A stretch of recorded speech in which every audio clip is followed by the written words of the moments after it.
Hey, thank you so much for joining us today, guys. So today in the mic review, we are going to be reviewing tools to help you start a business. So stay tuned. Welcome to the mic review, where you view the small details and we see the big picture, helping individuals and business in management, sales, and leadership. We are going to jump right into it, guys. This is quick and easy and straight to the point, all right? Number one, accepting credit cards. Now, comment below if this has happened to you. You go to your local coffee shop, right? It's a small business and you want to order coffee and you see the sign that says minimum for credit card purchase is $10. Minimum. Obviously, your coffee is not going to cost you $10, right? Meanwhile, across the street, you see that there is a Starbucks. Guess what, guys? They take credit card. And I have been guilty myself that I go to Starbucks, not because I love their coffee, no. It's because they accept credit card. And if I need coffee and I don't have cash, I'm going to go to Starbucks. Why? There's no minimum purchase. So one, get that out of your mind, guys. I understand there's a lot of companies that they have higher rates in those merchants to accept credit cards. Consider, no matter what, to accept every minimum purchase on credit card. There's other companies that will only charge you as you use their services. It might cost you a little bit more, but at the end of the day, once you do your paperwork at the end of the year for tax purposes, you'll be able to see those charges and you'll be able to deduct that on your taxes.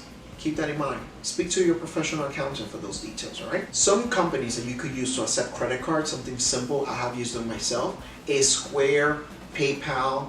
Most companies now, through certain banks, they will allow you to open a Zelle in order to accept quick pays and things within that nature. There's also Venmo, there's also Cash App. There's many different ways in order for you to accept cash and transaction, guys. If you're starting in a small business, guys, you cannot leave any money on the table.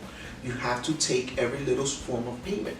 You see, sometimes you hear, oh, we don't accept American Express, oh, we don't accept Visa, oh, we don't accept nothing else but Visa. And it becomes frustrating because it's like, what are you doing? You're just leaving money on the table. Guys, so learn how to accept every form of payment. Don't leave money on the table. It's that simple, all right? An email marketing company. I'm familiar with Nexus. Some people may not heard of it. It's quite typical for the eyeglasses and optical business. They help you definitely with campaigns, marketing, that things within that nature is awesome. I love it for that reason. You could communicate through their platform in order to inform your patients any information that you might need. You could also even text through that platform. That is so awesome, I think. By the way, in the very bottom, guys, you're gonna see every link for anything that I'm speaking about, right? So keep that in mind. There's also Salesforce, any type of platform that helps you communicate with your clients. It is great.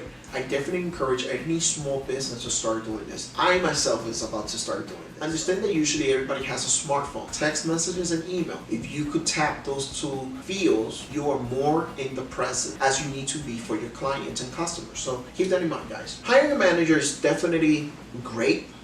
You need it. If you want to take that task on your own, I respect that. You're a small business, you're starting off. When you hire a manager, you get some of that responsibility a bit more clear, delegate responsibility to someone else to tackle those issues, and it gives you more opportunity to grow mentally, physically. You'll spend more time with your family, your loved ones. You'll be able to come up with new product, new service, and hopefully skyrocket your business to the top the way it's supposed to. I definitely encourage that. If you decide not to hire the manager, at least get yourself a personal assistant.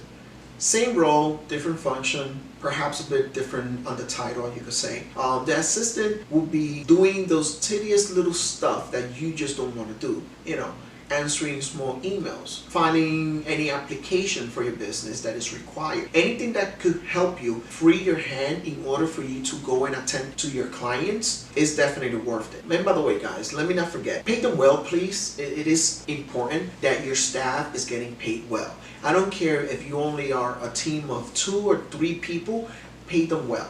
All right, and it has to make sense. All right, for example, I live in New York, and whoever lives in New York knows that rent crazy. By the way, when I was a real estate agent, I saw an apartment one time renting for $40,000. Anyway, that's a different topic. Sorry. Pay them well. Here are the rules in New York, for example. Whatever is the rent, you have to do that 40 times in salary. So if the rent is $1,000, you need to be making $40,000. Get it? If the rent is $2,000, you need to make a minimum of $80,000 a year before tax. When you look at the studies, the average person here in New York is breaking usually between lower 40,000, maximum 60,000 a year. Many people live in with roommates in order to kind of survive and be able to have a decent lifestyle. Pay your employees correctly. A good website. A good website is definitely required, and it could be something simple as follows. For example, if you have a storefront, the website that you're going to have is literally just to have a presence in having your information out and about, sharing with people who you are and where you're coming from and what services you have to render or product you're selling. So it could be simple, and you'll see why it could be simple on the next one. Now, if your business is in the line of drop shipping, which by the way in the future I'll do a video about drop shipping, basically your website needs to be a bit more elaborate, like frequently asked questions, where's my package, shopping, cart, pictures, etc.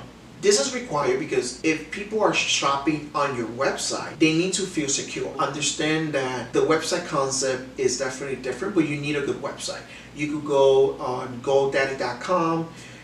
There's actually in the bottom, I'm gonna put several links of other websites that I'm quite familiar with that are pretty cool to use and inexpensive overall. And by the way, I'm not making a buck in any of this suggestion, guys. I'm just suggesting good things, good products, good services if you're trying to start up a business, all right?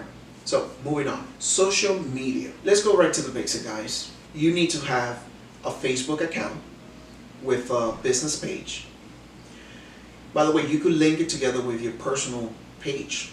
It's great when sometimes people are able to see the connection, who is the person standing behind the business. It helps people understand your ethics and where you come from, FYI. Instagram, open an Instagram business. You'll be able to market and see how your page is doing, how many people are visiting your Instagram page for the business. And last but not least, YouTube. I understand that your business may be focused on products and services, but at least have a couple of videos on YouTube channel. Something that you could upload once in a blue and have somewhat of presence. In that same video, you could upload them on Instagram, Facebook. You could put them actually on your simple website, like I said earlier, right? This is where the link and how they're gonna collaborate together. When I go visit your website, I'm going to see that you have somewhat of a presence in social media. And guess what I'm gonna do, guys? Most likely, I'm gonna close your website and I'm gonna go look you up on my Instagram account, because there I'm going to be able to see what do you have to offer. If you have an employee perhaps that could help you develop this and dedicate time, because we all know you don't need nothing else on your plate, guys. But if you have an employee that likes to be on the phone a lot, guys, and let's be honest, there's always that one employee that never gets off the phone. But if you have somebody like that, use them. You'll be surprised how much things they may know that could help you grow in the social media world. Stay present with your business in social media. Let's talk about reviews. It could be on Google reviews, it could be Yelp, whichever other platform there is out there. I'm a big fan of Google reviews. To me, it looks a bit more under control, more realistic, because when they do put a post, if the owner disagree with it, you could dispute it with Google and they'll help you throughout the courses. It's a bit challenging, but they'll definitely help you. On Yelp, on the other hand, it's a bit more challenging because they want the business owner to pay for their services. And when you pay, that's when you start seeing the positive review. The minute that you stop paying for their positive reviews, all of a sudden, the only thing you find on Yelp is negative reviews. So it's a bit more control on their end, and the reason why I'm not a big fan of Yelp. But keep that in mind, guys. Basically what I'm saying with number 7, basically what I'm saying is with number 7 is you need to be present on the Google Maps, for example, and Yelp. These are going to be the links that's going to help you and your customers give you reviews. All right. Now, if you happen to be starting off a business, obviously you don't have no clients, no customers, right? But do the following. Reach out to personal friends and family members that truly know who you are and where you're coming from. What are your ethics? What are your principles, right? And have them give you a sincere review on your character, on who you are, what you have to offer. What can their customers expect from working with you? All right? Have to give you an honest review and take it from there. It's going to be positive, obviously, and the outcome of it will be good for your business.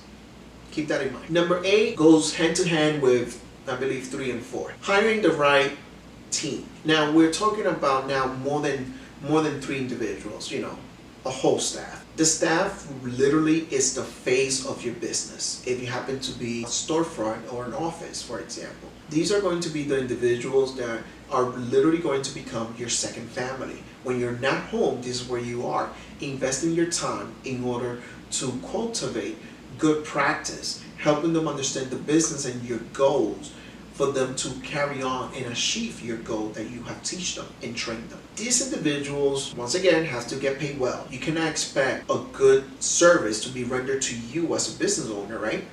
When you are underpaying your staff. It's not going to happen. There's going to be lots of turnaround.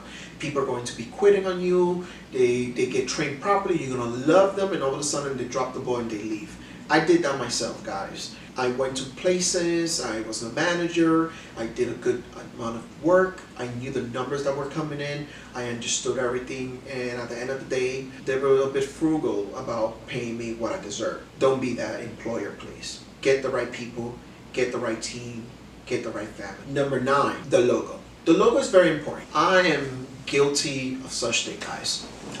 For example, I will spend literally maybe 3 days thinking of a name, and then literally 3 weeks designing a logo. Pencil, paper on hand, sketching, bothering my wife, bothering the kids, bothering my sisters. Hey, what do you think of this logo? What do you think of this logo? And I have to be honest with you guys, everyone has something to say. Everybody has something to say. It could be negative, it could be positive. If you start entertaining this thing, guys, you're never going to finish this logo design. Alright? With that said, I'm going to recommend you 3 websites that I have used. Actually, no, sorry. I'm going to recommend 3 websites, 3 links in the bottom, in the comments below. But I only use 2 of them. The first one is Fiverr. I discovered this one back in 2012, if I'm not mistaken. It is tremendous. It is great. Fiverr themselves, actually all the other links also back you up on anything that you decide to do. Fiverr, literally, usually about $5 back in the days when I started. Eventually, for certain jobs to be done quicker or larger or certain matter, certain quality, you pay a few couple of bucks more for that. It could range anything from $20, $50, $100 is your budget. You get to look at different individuals in different countries that are offering their jobs. It is great source of outsourcing certain tasks to certain people to help you. So consider it. It's pretty cool. Alright. The next one is going to be Upwork. I never use Upwork.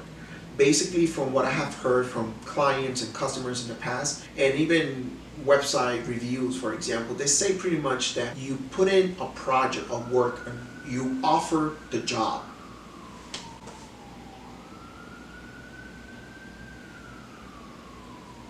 From some Google reviews I have seen in the past that Upwork works a bit in the opposite way. For example, in Upwork, you upload the job that you're looking to fulfill, the project that you have in hand. And then individuals, I believe, reach out to you in order of showing you interest on whatever particular job. So you literally are posting a job and people are applying for the job and you decide who you're going to work with. I don't know, I don't understand the whole aspect of it, but many people speak very highly of it. So I'm definitely going to recommend it. Hey, if the people are saying it's good, it's good. It's that simple. The next one is a free one that I use. It's called Hatchful. In Hatchful, you get to choose. You start with simple tasks. For example, what type of theme or concept you want in your logo. Do you want something funky, elegant, modern, right? So you choose a few ones, right?